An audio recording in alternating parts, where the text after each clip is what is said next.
Par cette froide journée d'hiver, le camping municipal d'Itteville, à 50 km au sud de Paris, est fermé.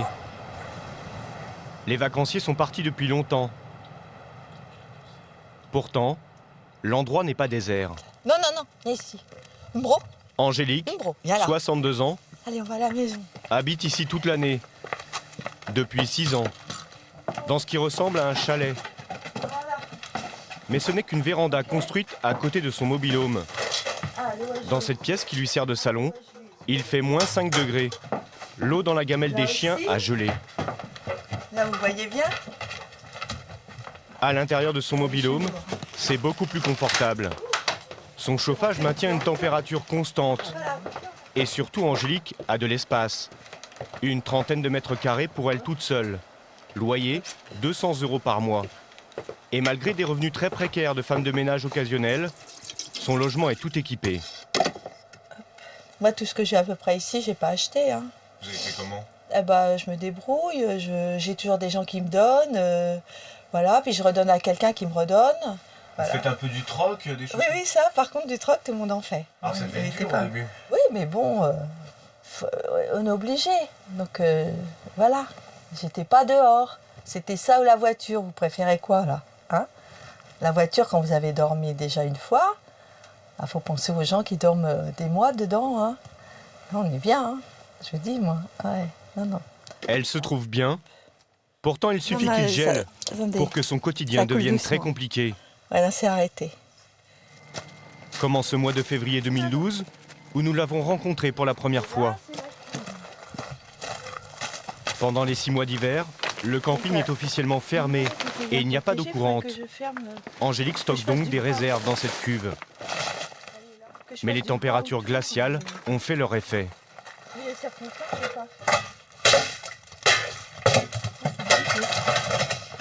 Je peux quand même récupérer de l'eau de là pour les chiens. Ça ira. Ce matin, vous avez fait comment alors? Alors ce matin, j'ai réchauffé un peu d'eau. Je me suis débrouillée, j'ai réchauffé un peu d'eau. Je me suis lavée un peu comme ça. Et puis voilà quoi. J'irai aux douches à l'entrée. Autrement ce soir. L'histoire d'Angélique, c'est celle d'une dégringolade qui arrive à des milliers de Français. Pendant des années, elle n'a manqué de rien. Elle a même mené la grande vie. Elle a été mannequin à 30 ans et pendant 20 ans, elle a été mariée à un riche industriel. Elle roulait en Porsche et possédait 2 juments achetés à Deauville. C'est la seule photo qu'elle a conservée de sa vie d'avant. Ma vie d'avant, j'avais tout ce qu'il fallait, hein, largement même. J'ai toujours tout eu. Maison, les vacances tout le temps. J'ai toujours tout eu, quoi. C'est son divorce qui l'a fait plonger. Selon elle, son ex-mari ne lui a presque rien laissé. Elle retrouve un compagnon, mais l'idylle tourne court. L'homme est violent, elle se retrouve encore une fois à la rue. Ses 2 enfants ne peuvent pas l'héberger, elle se réfugie alors au camping. En plus du loyer de 200 € par mois pour l'emplacement, elle a dû acheter son mobil-home, 5 000 € d'occasion. Pour se le payer, elle a fait des sacrifices. J'ai vendu des affaires que j'avais, les vêtements, tout ça. Voilà, j'avais mon manteau de fourrure, donc j'ai vendu aussi. Ça m'a fait un peu d'argent, le temps que je me remonte un peu. Aujourd'hui, elle ne gagne plus que 600 € par mois. Et Angélique n'a pas d'autre choix que de s'approvisionner au Resto du Cœur. Chaque semaine, elle revient le coffre plein de victuailles. Pas seulement pour elle, mais aussi pour ses voisins. Parce qu'ils sont 40, comme Angélique, à être obligés de vivre au camping. Vous allez voir Jean-Luc. Jean-Luc, tu sais, tout ce que... C'est le premier, là. 600 € par mois aussi, mais regarde, il a bien arrangé, hein. Je vais lui mettre de la salade. Je sais pas grand-chose, donc je vais y mettre à lui juste un peu de yaourt, des endives et puis la moitié d'une baguette. S'il répond, parce que il est peut-être pas là.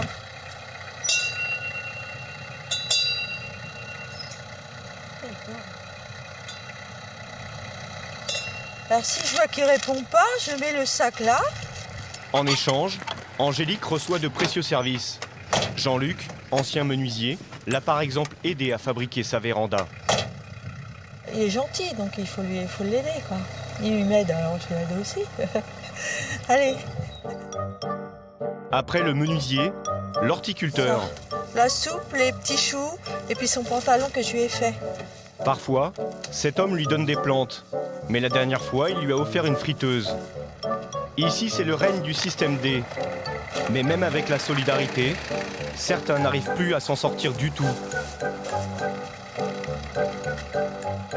À l'accueil, Alain, l'employé municipal, fait à la fois office de gardien et de facteur.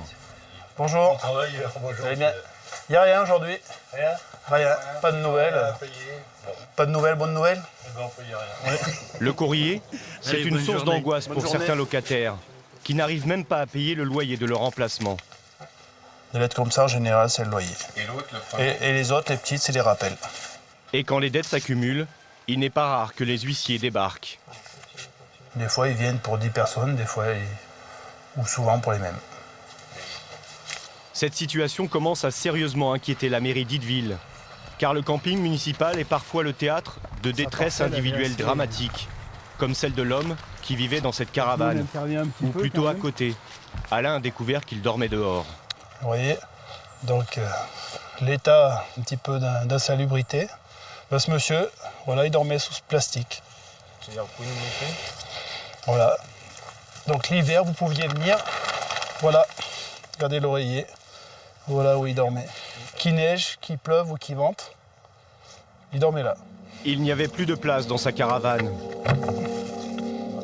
L'homme, qui souffre de troubles psychologiques, avait entassé au fil des ans un hallucinant monceau d'objets.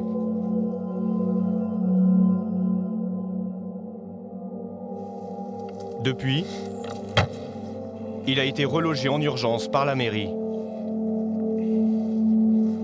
Un événement encore plus grave a marqué tous les esprits. Le suicide d'un homme retrouvé au-dessus de ce mobil-home, pendu à cet arbre.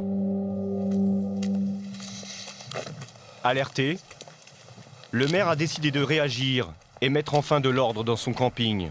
Oui, mais je suis Ce jour-là, curieux. à peine arrivé, il est déjà en colère. Parce qu'il y a une odeur de... Ah oui. Mais il y a du plastique qui brûle et je trouve pas ça très normal. Voilà, ça c'est aussi des rappels à l'ordre constants. Il faut quand même se conformer à certaines règles. Son rappel à l'ordre, il le fait immédiatement au fautif. Je voulais vous demander, ne brûlez pas du plastique. Non, non, c'est pas du plastique, hein, c'est des papiers. Y a pas de Sûr? plastique. Parce que Ah là, bah il oui. y a une odeur un peu de plastoc. Oh, bah, C'est ça pue, mais c'est pas du plastique. pour l'environnement. Merci, madame.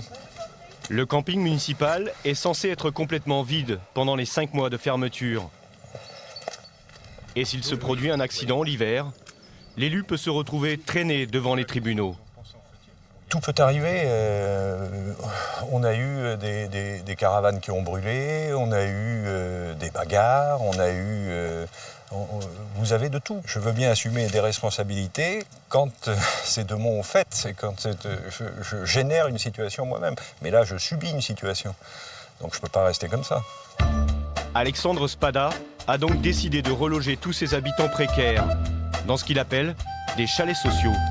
Voilà le terrain sur lequel ils vont être construits, ces chalets. Ils seront bâtis au fond du camping. Pour les plus grands, des 3 pièces de 69 mètres carrés tout confort. Et tout ça pour 200 €, le même prix qu'une location de parcelle. A priori, le projet ne peut qu'améliorer la vie d'Angélique et de ses 40 voisins. Car aujourd'hui, voici à quoi ressemble leur quotidien.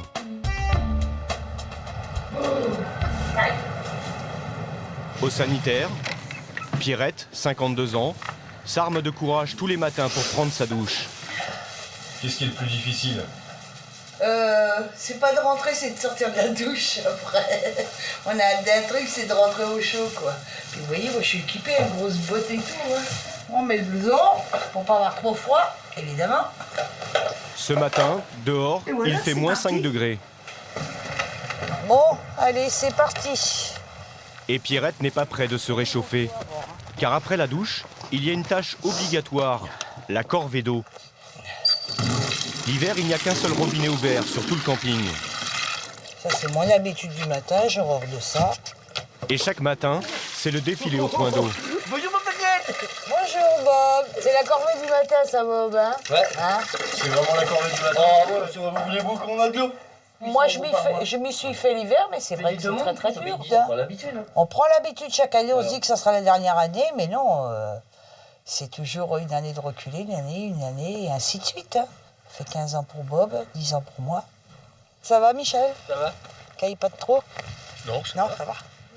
Il y a quand même un petit vent froid, hein. Ça m'est déjà arrivé, moi, de rentrer les cheveux gelés. Pierrette en sourit, 10 ans. car elle a bien été obligée Ouais, de ça- s'habituer à ces conditions de vie. Tous les hivers, c'est pareil. Depuis qu'elle s'est séparée de Allô, son caca, j'ai le compagnon droit il y a d'une 10 ans, douche.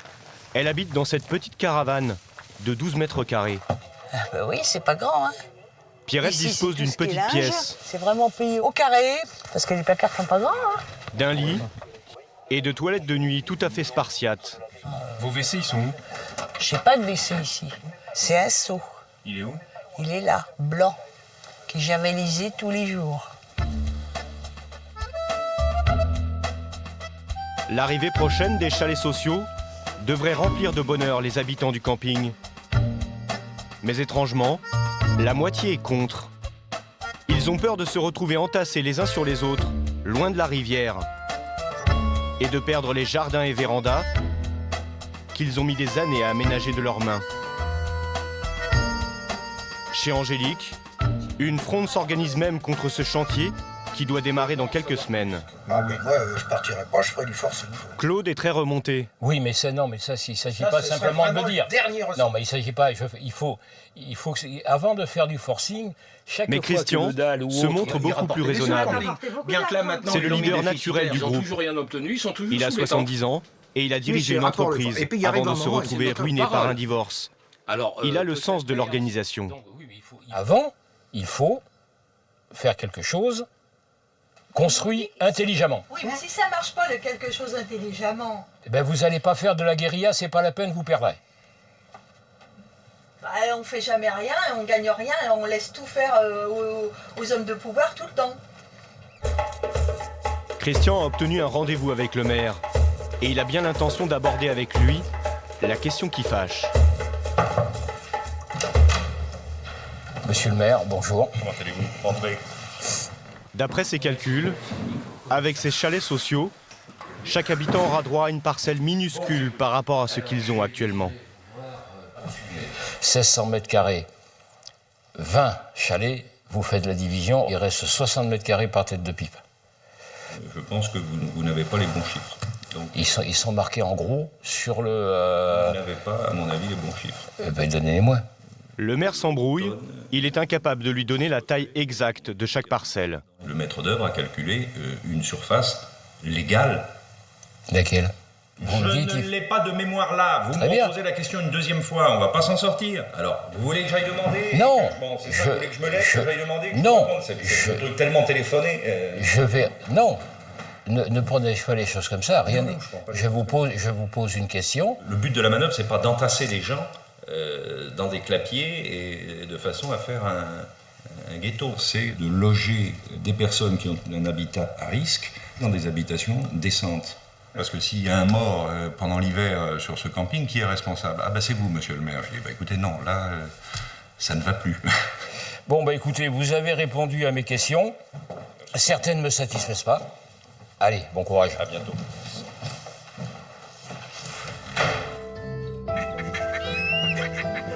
Août 2012. 7 mois ont passé depuis ce rendez-vous. Avec les beaux jours, les vacanciers sont de retour pour profiter du soleil et de l'étang. À l'autre bout du camping, Hop, on y va? Angélique continue d'aménager son mobil-home, comme si elle allait rester pour toujours. Je vais redonner une deuxième couche. Les chalets sont pas faits, et bah tant mieux, parce qu'on est là. Pourvu que ça se fasse pas, c'est tout ce que je demande, moi. Moi, j'adore cette vie-là, quand même, hein. Pour passer cette fois-ci un hiver au chaud, elle a même isolé sa véranda avec de la laine de verre et installé un nouveau poêle. Quand tout sera fini, j'inviterai monsieur le maire à venir boire le café. Bob! Bobinette! C'est mignon chez lui. Hein. Aujourd'hui, le froid est revenu. Mais le projet a pris du retard. Selon le maire, les travaux d'assainissement sont plus longs que prévu. Il est là, le terrain, voilà. Pierrette et son ami Bob ne sont pas prêts de déménager, car le terrain qui doit accueillir les chalets est toujours vide. Les futurs chalets. Les futurs chalets, ils sont là. Pour Bob et Pierrette.